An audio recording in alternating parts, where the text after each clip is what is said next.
This recent report you just did is very timely for us in the Office of Fossil Energy, particularly because we're starting now to really look at alternative uses for the carbon dioxide once it's captured, and your insights and recommendations are valued. So I certainly appreciate that. So what I'm going to do is I'm going to give a relatively high-level overview of what we're doing, why we're doing it, and then I look forward to any questions after that or during the break or any other time if you want to burrow down a little more detail in any of the topics that I'm covering here. So in case any of you have to use BlackBerries or anything like that, this is everything I'm going to say inside the presentation, but I'll just say it in more detail. So the punchline really is this, right? Carbon capture is needed domestically and globally, we believe. And CCUS, which is the carbon capture with the actual storage and utilization, is really required. Required is a strong word to do, but it'd be very challenging to do it and meet that 2 degrees C rise that we've all committed ourselves to without capturing carbon and storing it somewhere. CCUS is demonstrated now. I'll give you some examples of how it's been demonstrated. I think many of you already know that, of course. So we can do it. The question is cost of doing it and performance. So we know it's possible. Transformational technologies and other advanced technologies for lowering the cost, improving the performance are underway, and we'll talk a little bit about that. And we obviously need to do that in order to make it widely available. And finally, technology is not enough. You need technology and policy, we believe, to actually push the needle on this and get this out and meet the targets that we need to meet. So let me try to go into a little more detail. I like this slide because it really gives the global feel of what this problem is. I'm not sure if others have seen this, but you're looking at the Americas, Europe, Africa, and China, Japan, India. There's enormous amounts of CO2 being generated all across the globe, as we know. So solving this in one region or another region is not going to be enough. It's a global issue. It's got to have global solutions. And that's why outreach is so important. Working with our international partners is so important. And it's not just a one solution. Solutions that may work in the U.S. may have to be tweaked or changed to work in the geologies and the economies of other nations. And so working together is very, very important. The other thing I want to point out, again, which is probably known, is that fossil is really the foundation right now of the economies, not just in the U.S. This is a domestic one, but around the world. And just to kind of give a feel, certainly there are renewables, which are important and are growing. You have nuclear, which is also mostly in the power sector. But look at oil, gas, and coal, and you'll see 65% in the power industry is reliant on it. Fossil fuels, that is, 95 in transportation, 89 in industrial, and home heating, over 90%. It's not something that will change overnight, and so to meet the targets that we want to trying to meet in the 2025, 2030, 2040 timeframes, we'll need to capture some of that CO2. So certainly there's international commitment and force behind trying to do this, trying to get lower carbon sources of energy, or lowering the amount of carbon from all sources of energy. There are very, very challenging goals. At COP21, they actually put an aspirational goal out there, as you know, of 1.5 degrees C, as if the 2 degree wasn't challenging enough. But we like challenges, right? We're scientists, we like challenge. And so that's what we're doing. So I believe that it's very, very hard to achieve that without CCS, and even getting negative CO2 emissions if you can by feeding biomass with the coal, those kinds of things. It's going to require advanced energy systems, new technologies to produce power, and I'll be talking a little bit more about them in a few moments, that actually make the separation of the CO2 a lot easier, or maybe just separate it intrinsically. And we'll need to get a value from the CO2 as well, at least in the early stages, because costs are still high right now, and in order to actually be able to get these first movers out there, you need to have more revenue streams. Okay. I think you look at various different, like this report that just came out from the national academies, people are starting to see that you really do need CCS to meet these targets. COP22, which is going to be held here coming on soon, for the first time ever, CCS is actually an event at the COP22. So it's coming along that we're starting to, others are trying to see also that we have all this fossil energy out there, the fossil fuel sources out there. We're going to keep using them, and so to meet the targets, we've got to come up with technologies to allow them to help us meet our goals. I just wanted to, some of these demonstrations, I'm sure many of you are aware of them already, but right here there's a handful of technologies that are either operating or will be operating very, very soon. It's a broad array of them. They're industrial projects, they're post-combustion capture projects, and they're pre-combustion capture projects. So we know how to do this. We've been capturing carbon dioxide for decades now, right, in the oil and gas and chemical industries. Now we just have to tailor it to our needs for the lower concentrations and the larger sizes, et cetera, to capture the stuff. And that exactly is what we're trying to do. Okay, we're also working on a lot of technologies and pathways, right? So we have a pretty good idea what we need to do to get from where we are right now to where we have to be. I just put the Quadrennial Technology Review because that's just one of the documents that starts talking about what we need to do. We got to build more pilots. We've got to demonstrate retrofit technologies, expand uses to other fuels and other industries. We need to partner internationally. And we need to merge fossil technologies with other technologies as well. And there are other roadmaps out there. The point is we have a path, we know what we need to do, and we're working to do that on the technology side. Thought I'd give a slide that just shows the FE goals and priorities. The three ones in the center have to do with oil and gas. We do a bunch of stuff with oil and gas and the Strategic Petroleum Reserve within the Office of Fossil Energy. But the ones we really, for this presentation, ones I care about actually are the first and the last one there.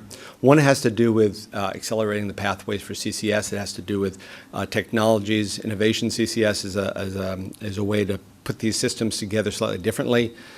Smaller modular systems so you can deploy them more easily, as well as new technologies.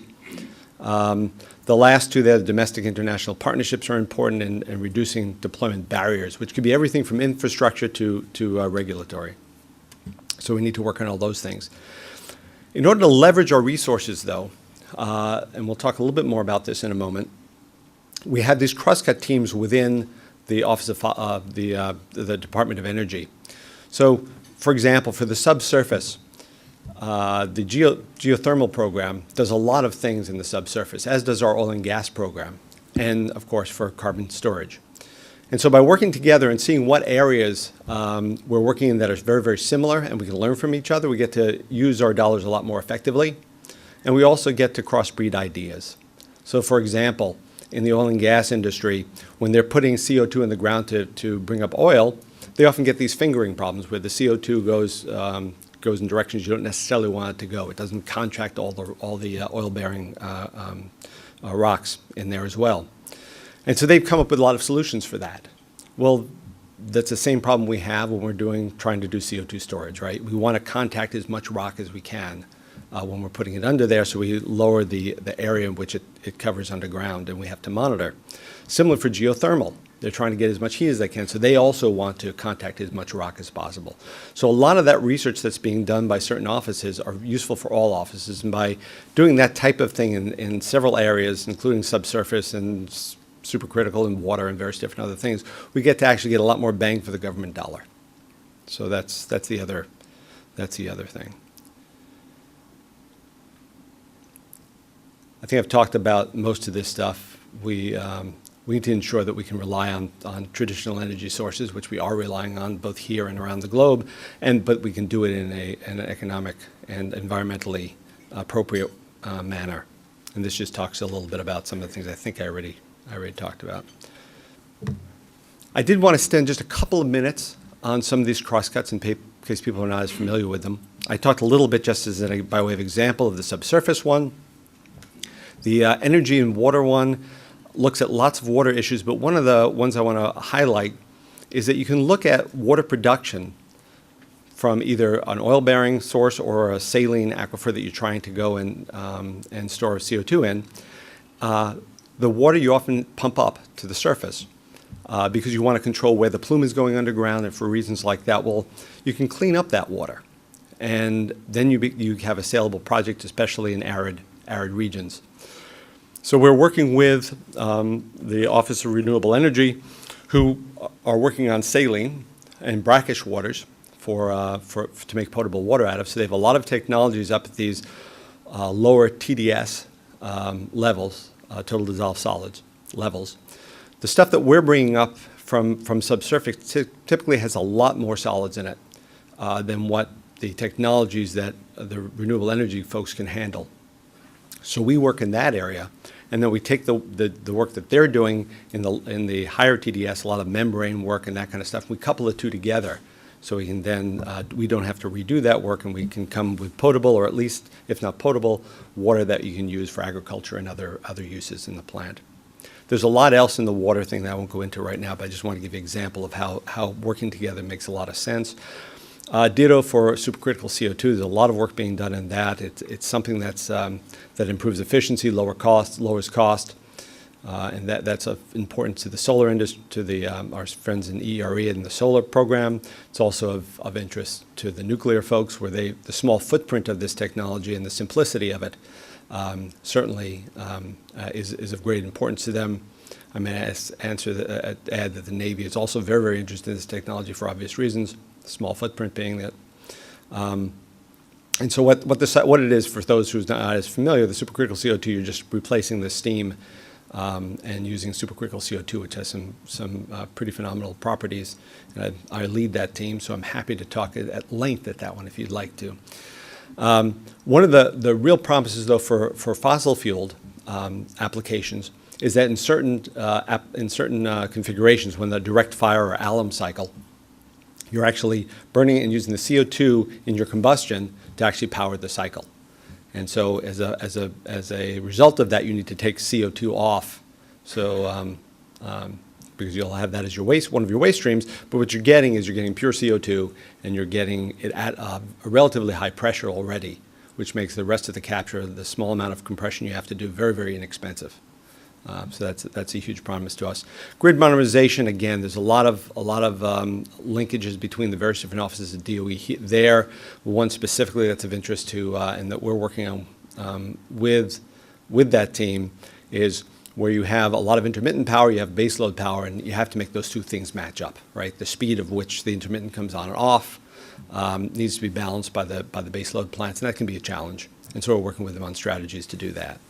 There's a lot more in that grid modernization thing too that I'm not going to touch on right now. And finally, the materials, which is something that's a challenge for all the offices. Better materials, lighter materials, ones that can take harsh environments, higher pressures, higher temperatures at lower cost, is a huge challenge for us. Using a lot more computational techniques are helping a lot. And again, I'm more than happy to go in more detail on that if people are interested in what we're doing. Okay. Here's the reason why we're even talking about this. So you look on the orange is AEO 2014 curve. It's modified a little bit because of it's based on what the negotiations were for how much we're going to have to remove, how much CO2, what our levels could be, and so there's some policy factors in there that were added, et cetera. Nevertheless, that's about what that curve looks like right now. And what we've promised to do is get down a lot lower. And that's a lot lower, right, as we all know. And so it's a real challenge. It's a doable challenge, but it's a real challenge to do it. And so this is the real driver and the bogeys that we're shooting for. It's obvious that CCS right now is too costly for broad application, and that's not a surprise. One thing that though is happening also, you see, is that when you have demonstration projects, they're of course more expensive than they would be if they were 4/5 or 1/6 of a kind. But people look at some of those costs, like when you have a project that went from $2.5 billion up to $6 billion or something, people say, oh, it's too expensive, you can't possibly do it. But a lot of those are artifacts of it being first of a kind, and people who have done first of a kind, and many in this room have, know that the cost the first time you do something can be a lot higher. But that's a perception that there is out there, and it's something I'll talk a little bit more about of how we may be able to try to address. Okay, I want to talk a little bit about some of the technologies that are being out there. Again, this is a high overview. I'm happy to go in more detail in the question session, but let me just say a few words about this. So on the capture side of things, you kind of there's the technologies that we're using right now have a lot of room for improvement. There are lots of things we know we can do right now based on the amines, et cetera, to reduce the cost of using them, to reduce the energy associated with using them, get a higher CO2 loadings in them, and those kinds of things. And we're doing all those stuff. A lot of novel new solvents are coming out. Ones that say non-aqueous ones that so you don't have to heat up all that water and waste, use all that energy that's not getting you much. There's phase change solvents. There's all manner of solvents that allow us to use a lot less energy in regenerating them, which is where a lot of the energy is used, and the parasitic loss, and also reducing the cost of them. There's also a lot of work being done in membranes, which is another unique and good solution that we're looking at, of course, and in solid sorbents as well. But the other thing that people often don't think about is the compression. Enormous amounts of energy go into compressing a gas, especially from low pressures to get all the way up to those higher pressures. So we're looking at several compression technologies. We've been looking at about at least 2 of them that I'm aware of pretty hard recently, well, actually for many years now, to try to reduce the cost, both of the equipment, but mostly of the parasitic loss from it. A lot of that has to do with just getting the efficiencies up, but some of it also has to do with heat integration. So here's what we're thinking about relative to trying to reduce the cost in the near term of CO2 and get the infrastructure to start being built. There's a lot of industrial sources out there, as I'm sure most of you are aware, that already give concentrated CO2 sources off, concentrated CO2 streams. A good example is the ADM, the fermenting industry, where you're making ethanol and those kinds of things. Basically, you have to dry this stuff off, pretty much. You have to clean it up a little bit too, but mostly it's just drying it out, and then you have a high concentrated source, and that's relatively inexpensive, the carbon capture systems there.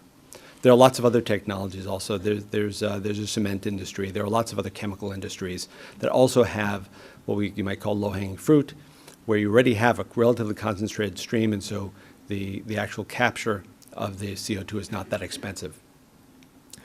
So right now, for a power plant, you're talking probably $60, $80 a ton for the CO2 with today's technologies. We're moving to get that down to $30 a ton, but until we do, and get a lot of those demos out there and operating on these new technologies, starting to move forward with industrial makes a whole lot of sense.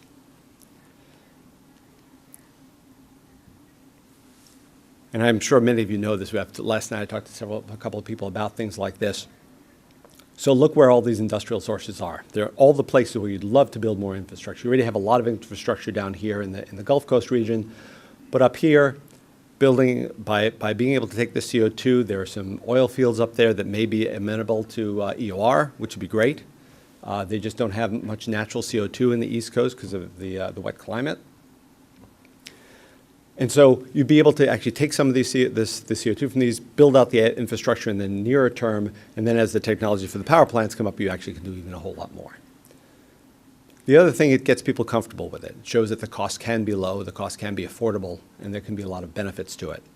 And this is also where a lot of the things from your study actually come into play here. There's lots of other uses that you can use for it if you have distributed and the sources are not as large, right? Technology, I'm going to go off script, not on script anyway, but go off a little bit of a tangent for you. Because one example is like fuel cells, solid oxide fuel cells. You can naturally separate out the CO2 in there. It comes, if you don't remix it, you have a concentrated stream, relatively concentrated stream CO2 off there. I was in Norway, and they're using CO2 in greenhouses. Small amount of CO2. It's not something that's widely usable in a lot of places, but it may be very usable in some places. And if you have a small source, like a couple hundred kilowatt or megawatt source from a fuel cell, that may make sense, especially if you're using the power locally for that. And that's not meant to be a be-all end. That's just a one off-the-cuff example. There's bottling plants. There's all kinds of things that are niche markets, much smaller than the markets you said you kind of need to look at for some of these things. But they may make sense to get these first ones up and started. Another one, of course, would be like fertilizers and those kinds of things. So that's the strategy. Get this stuff up and going, get the infrastructure built out, get people to get comfortable with it, promote, get the technology matured even more, and then go forward from there. Can't tell if it's delaying or there you go. I'm not going to go through. You guys know a lot about this after just completing your report. But what I do want to say about this is the huge advantage of being able to utilize it as a revenue stream. Obviously, it makes the numbers work, especially for the newer plants. The other thing is that in some of these cases, you may not have a large enough market for that CO2. So you'll get some market for some of it, but even if that's is not a big enough market to take all your CO2, the amount that you need to store now is a whole lot less. So that reduces the cost of it.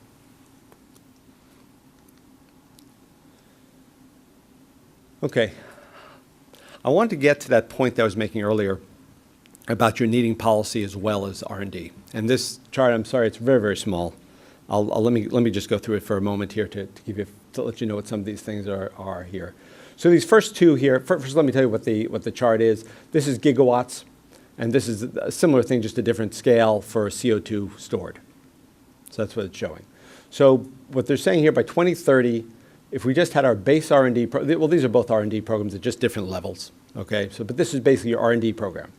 And by 2030, if you only have the R&D program, you're going to get, what, about 5 gigawatts or so out there. These are for power plants specifically. There are incentives, and that's what these two are. And by the way, if people are interested in getting really the details behind this, there's a great issue brief that was done by our policy office. I'd be happy to share with anyone. This comes directly out of that. It talks about what the analysis looked like and that kind of stuff. Very happy to give you a copy. It's a good short read for those who are interested. Anyway, so a lot of these are tax incentives and production tax credits, and there's 45Q credits over here. And if you look at each of these individually, you'll wind up, well, anywhere from 8 to 10 or so gigawatts with just based on policy factors by 2030. But combining them is where you get this sum greater than the parts. By combining the R&D with these policy factors, now you really start to see some 20, 30 gigawatts time numbers, and 40 you start to see for power 50 gigawatt kind of numbers. And there's the equivalent CO2 stored by that.